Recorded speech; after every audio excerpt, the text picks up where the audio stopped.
Hello friends, PSC का result जारी हो चुका है और आपको पता ही है कि 29th रैंक पे इस बार जो है वो है विनय प्रताप जी। इनका रोल नंबर आप लोग ध्यान से देखो 642501। इनकी मैं आपको एक्चुअल कॉपी दिखाता हूँ। हिंदी मीडियम से इन्होंने इतना बढ़िया रैंक हासिल किया है। जनरल कैटेगरी से इनको एसडीएम का जो है वो पोस्ट मिला है। बिहार एडमिनिस्ट्रेटिव सर्विस में इनका चयन हुआ है विनय प्रताप जी। इनकी एक्चुअल जीएस 1-2 की कॉपी मैं आपको दिखाता हूँ और मैं आपको ये भी बताऊंगा कि इनके क्या क्या ऐसे प्लस पॉइंट्स थे जिनकी वजह से इनको इतना अच्छा रैंक मिला है और इतने अच्छे मार्क्स मिले हैं। विनय प्रताप जी की हिंदी मीडियम कॉपी में जीएस 1 जीएस 2 दोनों का जो पीडीएफ है वो मेरे टेलीग्राम पे आपको मिल जाएगा। और जैसा आप रोल नंबर देख रहे हो 642501 जीएस पेपर 1, इनका स्कोर 178 है। मतलब मेरे से बस एक नंबर इनका ज्यादा है। और आप देखो यहाँ से डीआई शुरू होता है। डीआई में इनके एक भी सवाल गलत नहीं हुए। यहाँ पे बस 8 में एक जगह 7 मिल गया है, बाकी इनको डीआई में हर जगह पूरा का पूरा मार्क्स मिला है। ये मैं देख रहा हूँ। हालांकि मेरे डीआई जो है वो 15 नंबर लगभग गलत है। तीन डीआई गलत होने के बावजूद भी मेरा 177 था और इनका 178 आया है। इनके सारे डीआई सही हैं उसके बावजूद भी। तो मुझे लगता है कि जीएस 1 की जो मेरी कॉपी है वो इनसे अच्छी है। बाकी आंसर्स वगैरह में आप देखो तो बहुत लोग बोलते हैं कि हैंडराइटिंग अच्छी नहीं होती है, फिर भी नंबर कैसे मिल जाते हैं। तो मेरा यही उनसे कहना है कि कंटेंट बीपीएससी ज्यादा फोकस करती है। इवन जो भी कॉपी चेक करने वाला है ना, एक एग्जामिनर एक ही सवाल चेक करता है, तो उसको बस कंटेंट से मतलब हो जाता है। हैंडराइटिंग एक टाइम के बाद पे मैटर नहीं करता है। आप जो लिखे हो और जिस तरीके से आप आर्गुमेंट दे रहे हो वो मैटर करता है। इनकी कॉपी मैं आपको दिखाता हूँ। इनका हिंदी मीडियम का कॉपी है। इनका जीएस 2 में भी जो मार्क्स है वो मेरे मार्क्स के आसपास ही है। जीएस 2 में मेरे 130 मार्क्स थे, मैंने आपको बताया था, और इनके जो मार्क्स हैं वो है 136 मार्क्स। तो मेरे से बस 6 मार्क्स इनको ज्यादा मिले हैं। और ये आप इनका क्वेश्चन डिस्ट्रीब्यूशन देख सकते हो। मैं आपकी इनकी कॉपी डिटेल में बताऊंगा। इनका जो पीडीएफ है, एग्जैक्ट पीडीएफ, वो भी मैं टेलीग्राम पे डाल दे रहा हूँ। आप देख लेना। ये वाला नंबर और नाम 29वें रैंक पे इनको रैंक मिला है। इनका ऑप्शनल मेरे ख्याल से बहुत अच्छा गया होगा और इंटरव्यू भी अच्छा गया होगा। सबसे पहले तो इनके कॉपी की खास बात मुझे ये लगी कि इसमें डीआई इन्होंने एक भी गलत नहीं किया है। डीआई एक भी गलत नहीं होने का मतलब पता है क्या है? कि आपको 72 में 72 नंबर, इनको 72 में 71 नंबर मिले हैं, जो कि मतलब वन ऑफ द हाईएस्ट है। इतना ही एक्सपेक्ट भी किया जाता है। मुझे लगता है ये काफी अनुभवी जो है वो खिलाड़ी हैं और डीआई गलत नहीं होना एकदम सिन क्वा नॉन है। हालांकि डीआई गलत होने से ऐसा नहीं है कि आपका रैंक नहीं आएगा। मेरा खुद देखो डीआई 3 गलत था फिर भी मेरी रैंक आई है। लेकिन डीआई 100% सही हो सकता है। एग्जाम में ही आप कंफर्म बोल सकते हो कि आपका इसमें पूरा का पूरा नंबर मिलेगा और 72 में 72 नंबर आप सिक्योर कर सकते हो। तो अगर क्वेश्चन को अच्छे से समझा और डेटा इंटरप्रिटेशन, जिसको स्टैट्स भी बोलते हैं, वो सही कर लिया तो आप काफी आगे हो जाओगे। इनका 178 नंबर आया है। डीआई सारा सही होने के बावजूद भी मैं आपको अपनी कॉपी भी दिखाया था कैसे जीएस 1 में मुझे 177 नंबर मिले हैं, जबकि 3 डीआई मेरा गलत हुआ है। 15 नंबर जो है वो कम मिले हैं मुझे 72 से। फिर भी हैंडराइटिंग इनकी काफी साफ सुथरी है। आप देखो कि एकदम प्रॉपर इन्होंने टेबल बनाया है और मुझे लगता है कि स्पीड में भी लिख लेते होंगे इस हैंडराइटिंग से। अच्छा खासा एक्सपीरियंस लगता है इनकी कॉपी में देखने के बावजूद भी। और हर चीज़ एकदम प्रॉपर है इसमें। जैसे यहाँ पे डब्बा बंद करके आंसर लिखा जाता है प्रॉपर, मतलब ऐसे एकदम बहुत ज़्यादा होता है ना, जो लोग ऊपर नीचे सेम रिपीट करना होता है तो डबल लाइन देते हैं। इन्होंने डबल लाइन नहीं दिया है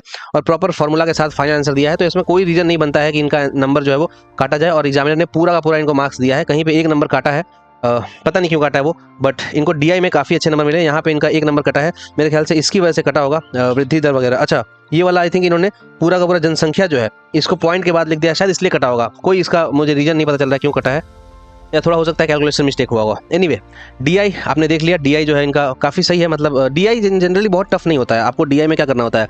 आपको डीआई में रेशियो, एवरेज, परसेंटेज, ये सब पे थोड़ा कमांड हासिल करना होता है और साथ साथ स्पीड और एक्यूरेसी बहुत इंपॉर्टेंट होती है। आप एकदम स्पीड में कैलकुलेशन करो। मेरा डीआई इसलिए गलत हो गया था ना, क्योंकि मैं यहाँ पे जैसे इतना बड़ा बड़ा कैलकुलेशन में कहीं कहीं 7 की जगह 6 दबा गया कैलकुलेटर में। कैलकुलेटर ले जाना अलाउ रहता है। कहीं कहीं 75 की जगह 57 लिखा गया, 57 की जगह 75 हो गया। इसकी वजह से मेरा कैलकुलेशन 2-3 जगह गलत हो गया हड़बड़ी में, क्योंकि ये पहला एक्सपीरियंस था। मैंने ना कोई मेंस टेस्ट सीरीज दिया था, ना कोई मॉक दिया था, ना किसी तरह का कोई डीआई भी पहले बनाया था। आईआईटी बैकग्राउंड से होने की वजह से मुझे लगता था कि नहीं मैं तो ऐसे ही कर लूंगा, बट 3 डीआई गलत हो गया। तो आप लोग डीआई की प्रैक्टिस करके जाएं। ये आप मेरे से लेसन ले सकते हैं। कहा जाता है ना कि दूसरी गलतियों से सीखा जाता है, तो आप सीख सकते हो। बाकी इनका जो जीएस 1 का ये सारा आंसर है, ये आप देखो ध्यान से।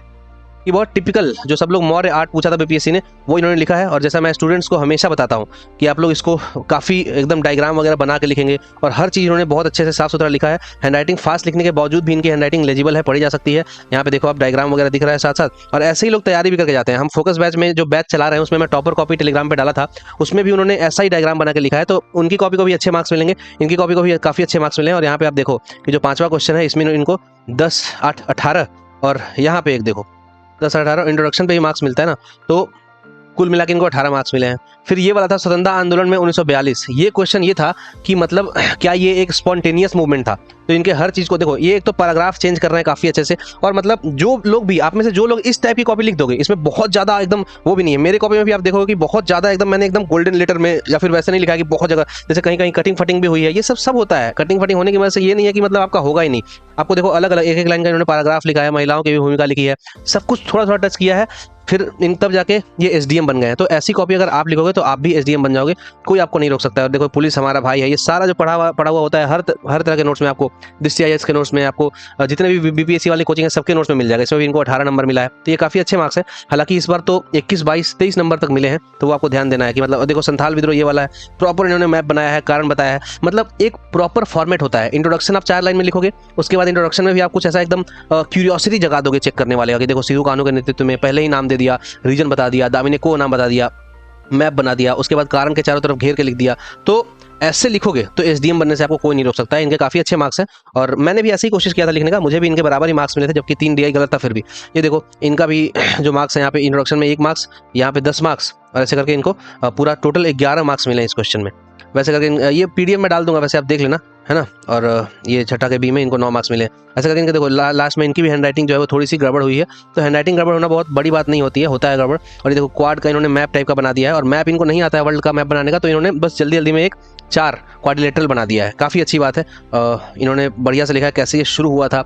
पूछा था ये कि कैसे उत्पत्ति हुई थी क्वाड की, तो ये वाला उत्पत्ति जो है और वो इन्होंने लिखा है सुनामी के बाद हुआ था। इस क्षेत्र में क्या क्या किया जाता है क्वाड में, ये सब लोग पढ़ के गए थे इस बार, और जितना ज़्यादा आप लिख दो उतना ज़्यादा बढ़िया। नेबरहुड फर्स्ट, एक्ट ईस्ट, सब कुछ इन्होंने जो टिपिकल चीज़ होता है ना वो लिखा है। मतलब ये है कि आपको सामान्य आंसर से बहुत ज़्यादा खराब नहीं लिखना है, बस एसडीएम के लिए आपको इतना ही करना है। एसडीएम बनने के लिए क्या करना है कि जो लोग सब लोग लिख रहे हैं या फिर जो लोग फेमस किताबों में मैगजीन में है वो चीज़ आपको लिखना है। आपको बहुत ज़्यादा अलग भी नहीं लिखना है। बहुत सारे लोग दिन भर वैल्यू एडिशन के चक्कर में कि हम ये भी पढ़ लेंगे वो भी पढ़ लेंगे, यहाँ से पढ़ेंगे वहाँ लिखेंगे, ऐसा कुछ नहीं होता है। आप बस सिंपल चीज़ लिखो, लेकिन आपको जैसे ये देखो ये बहुत बड़ा इन्होंने सीधा एग्जामिनर का ध्यान अट्रैक्ट कर लिया है। पहले ही लाइन में इन्होंने भर्ती की वर्तनी जो है वो गलत लिख दी है। भर्ती जो है वो दीर्घई होता है ना, तो हर्षई दीर्घई का भी आपको ध्यान रखना है। हिंदी में तो साफ साफ पकड़ा जाता है, इंग्लिश में उतना नहीं पकड़ा जाता है, और इसकी वजह से इनको 6, 5, 11 नंबर इस क्वेश्चन में मिल गया। ये अग्निवीर वाला क्वेश्चन था, 11, 7, 18 नंबर इस क्वेश्चन में मिला है।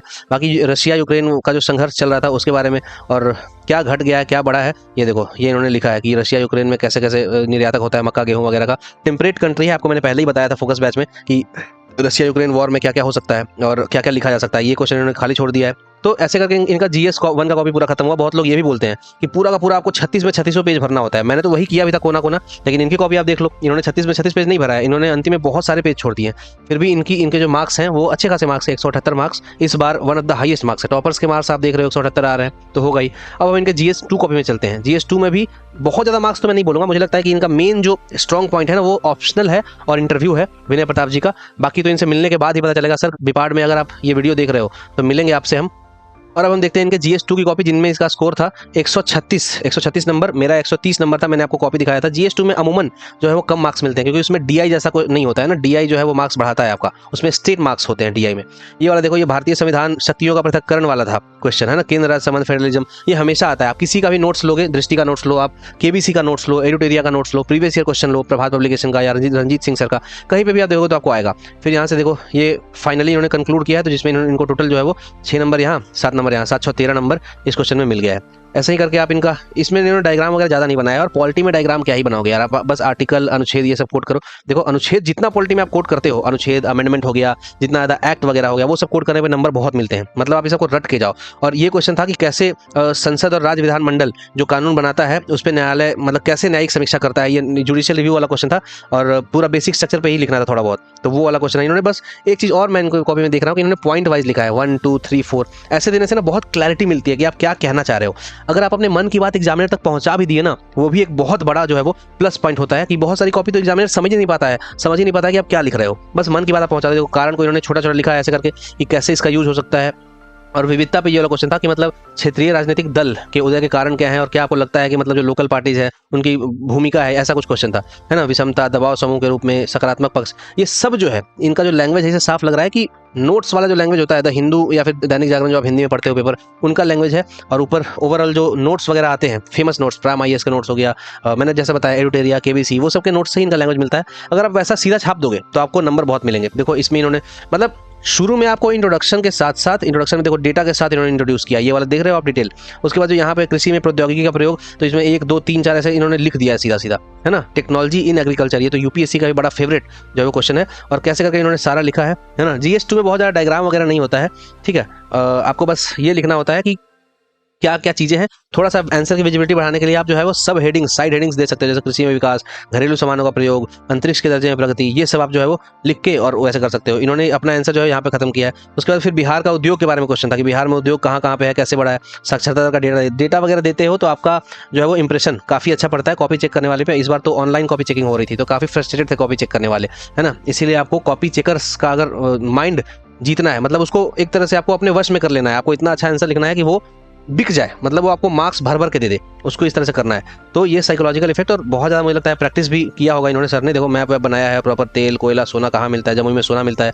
बीपीएससी 2-3 बार से लगातार पूछ रही है सोने के भंडार कहाँ पे मिले। ये रिसोर्स वाला क्वेश्चन मैंने भी अटेंड किया था और ये अच्छा क्वेश्चन था, मतलब आप लिख सकते हो पायराइट्स चूना पत्थर वगैरह कहाँ मिलता है।